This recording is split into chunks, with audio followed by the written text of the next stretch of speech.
Nào, Nicky. Nicky chạy ra đây.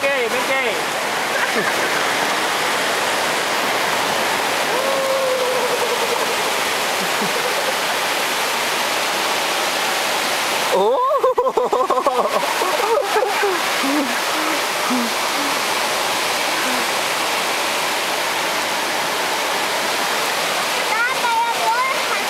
Như nào vậy Bù? Chơi ra ngoài kia lội nước thôi kìa. Ra lội nước đến đầu gối thôi. Lội nước đến đây thôi, không được cho ướt quần. Đây ngày mai mới được bơi. Nicky ra đây.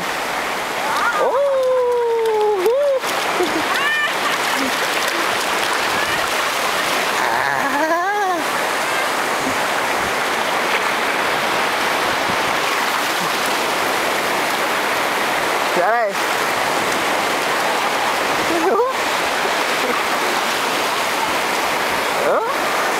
Nicky.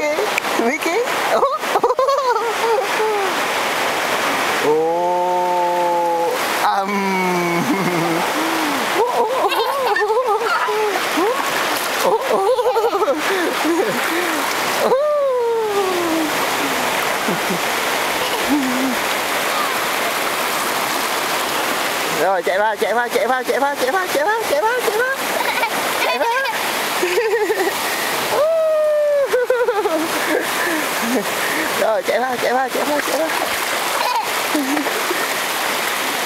Rồi vào đấy, chạy vào đây. Vào đây. Vào đây. Vào đấy.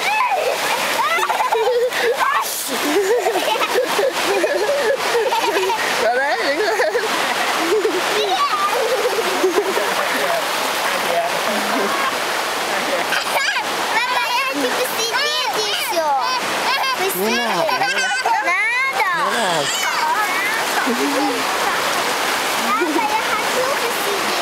Не надо, Абу, завтра будешь сидеть. Мы еще здесь долго.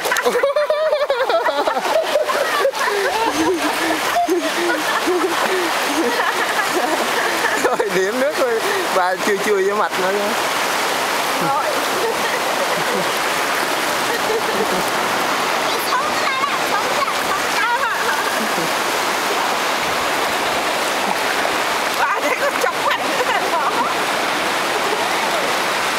Abu, vứt đi, bẩn lắm.